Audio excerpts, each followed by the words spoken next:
Vamos hoje recapitular. Nós vamos falar várias vezes, vamos mexer na escola. Diga escola profética. Bem forte, escola profética. O último livro da Bíblia, Malaquias 3, 4. Está chegando lá. Aleluia. Diga aleluia. Vê se a menina já encontrou. Malaquias capítulo 4, versículo 5. Quem encontrou, diga aleluia. Nós vamos fazer uma viagem pela Bíblia, preparando, diga comigo, preparando nossos filhos para serem profetas de Deus. Diga aleluia. Nós estamos vivendo um tempo em que Deus está levantando profetas nesta geração. E é o dever, a missão dos pais, dos pastores, preparar esses filhos. Assim como a gente prepara um vaso limpo para colocar ali dentro a unção, nossos filhos são vasos que Deus vai encher da unção do Espírito Santo. Diga aleluia. Versículo-chave está aqui, capítulo 4 de Malaquias, versículo 5. Eis que eu vos enviarei o profeta Elias. Diga, o profeta Elias está para vir. Antes que venha o grande e terrível dia do Senhor.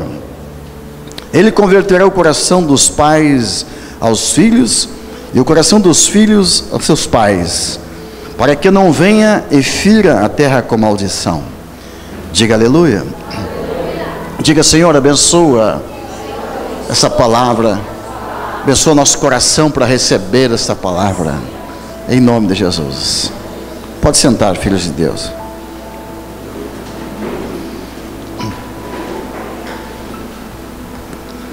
Eu estou chegando de uma viagem que foi algo extraordinário que Deus fez no Nordeste, na Bahia. Quantos ouviram falar das chuvas na Bahia? Levante sua mão. Nesse momento, o pessoal está falando de um grande dilúvio na Bahia. Mas a Bahia passou por 5 meses de seca. E muitos lugares do Brasil estão enfrentando seca nesse momento. E é muito então importante estudar sobre a unção de Elias e qual a relação destas secas com o pecado do povo, com a apostasia, com a idolatria.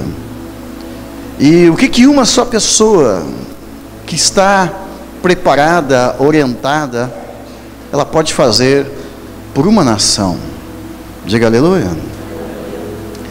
A nossa nação, o Brasil, passou por uma eleição há poucos dias atrás, onde quase todos os pastores trabalharam violentamente, denunciando, até padres denunciando a corrupção do governo atual.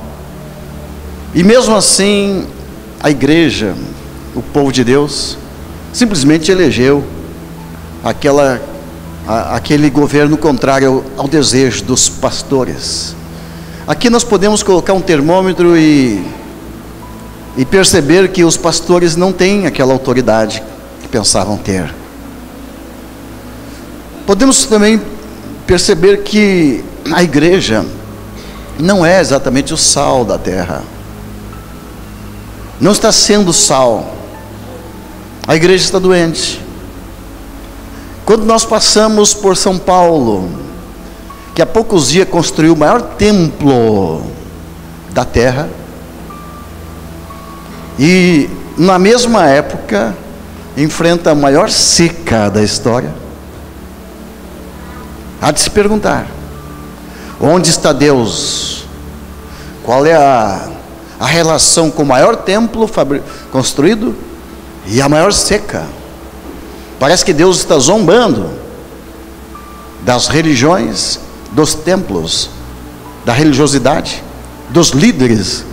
Então, a maior seca da história na vida de São Paulo, nos faz pensar e perguntar.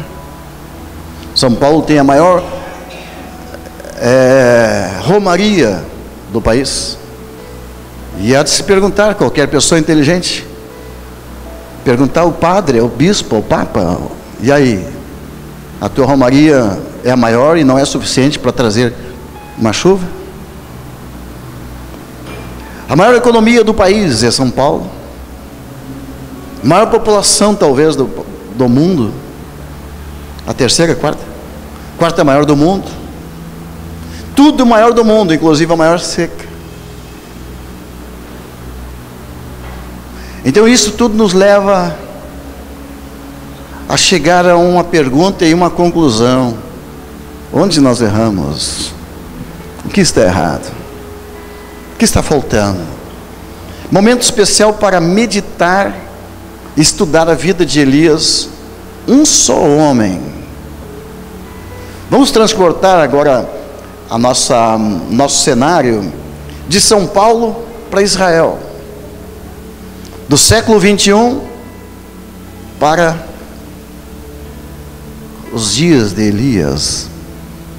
Então vamos fazer assim com o dedo. O desafio para São Paulo, o desafio para o Nordeste, o desafio ao país: um só homem, uma só criança que está me ouvindo pode ir a São Paulo e trazer um dilúvio.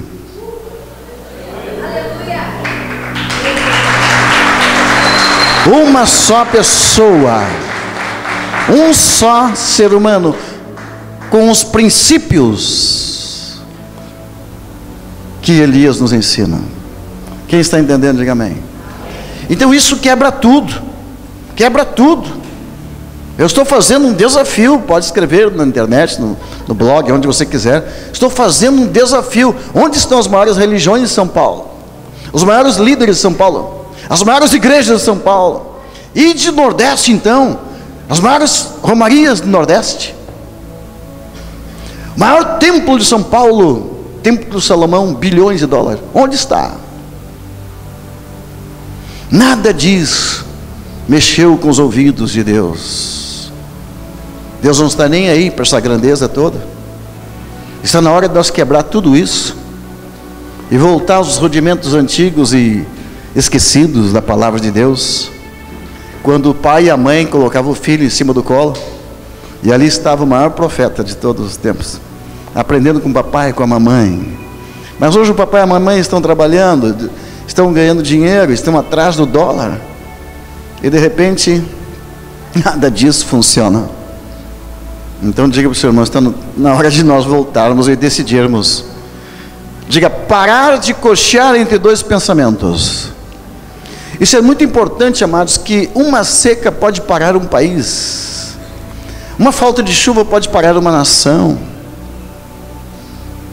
Então eu creio que hoje, nesse momento, eu quero mexer com aquelas pessoas que estão até aqui de religião, estão até aqui de denominação, estão até aqui de grandeza religiosa. Nada disso resolve quando acontece algo assim, uma grande seca. E é isso que é a maior lição da vida do profeta Elias. O povo entrou numa idolatria e trocou o culto a Deus pelo culto a Baal. O Brasil trocou o culto a Deus pelo culto a Mamon. As igrejas se tornaram mamonitas. O que quer dizer isso? Adoradores de Mamon. Não vale mais a unção, a presença de Deus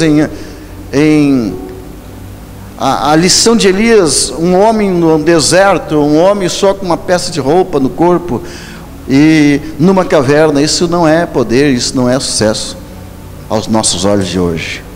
O sucesso é o carro do ano, é a casa dos sonhos. O sucesso é aquilo que o Mamon traz. Quer dizer, nosso país precisa ter um desafio como teve no tempo de Elias. Até quando cocheareis entre dois pensamentos. Ou siga Mamon, ou siga Jesus. Aleluia. O Mamon é aquele espírito que está por trás do dinheiro, que criou um sistema. Diga, o Mamon criou um sistema mundial financeiro que faz com que toda a humanidade corra atrás do dinheiro, de manhã, de tarde, de noite, de madrugada. O pecado de São Paulo chama-se trabalho. O pecado do Nordeste chama-se idolatria. E tudo isso não consegue trazer para o povo uma alegria, um contentamento. Então diga comigo: o juízo de Deus vem através de uma seca. O juízo de Deus vem quando os céus se fecham e rezar, gritar, saltar, nada disso adianta. Então por isso esse estudo sobre Elias, ele vem num momento muito especial. Diga aleluia. A última unção antes da volta de Jesus, a unção mais fresca, mais extraordinária que está por vir, é a unção de Elias. Diga, unção de Elias. E essa unção de Elias vai converter pais aos filhos. Diga, filhos aos pais. Hoje estamos mudando a terminologia. As pessoas já não estão mais falando meu pastor, meu apóstolo. As pessoas estão chamando de pai. Há uma unção de paternidade sendo derramada sobre a igreja de Jesus Cristo. Então diga, uma unção de paternidade sendo derramada. Há uma insatisfação nos milhares e milhares de crentes, de membros de igrejas e até de pastores, uma insatisfação quanto à sua liderança, quanto à sua estrutura religiosa, a estrutura que os homens criaram, colocando alguns homens sobre outros homens para dominar com rigor. Amém? Eu gostaria que você profetizasse para o seu filho que está do seu lado e diga para ele: meu filho, Deus vai te ungir como um profeta nesta nação. Diga, nesta nação. Então eu coloquei aqui uma base onde o cenário do nosso país, em muitos momentos, ele se tornou muito parecido com o cenário de Israel na época em que Elias atuou. Quando o rei Acabe, o pior rei de todos os tempos, ele casou com uma mulher chamada Jezabel. Essa mulher trouxe para a nação o culto, diga, a Baal. Diga, culto a Baal.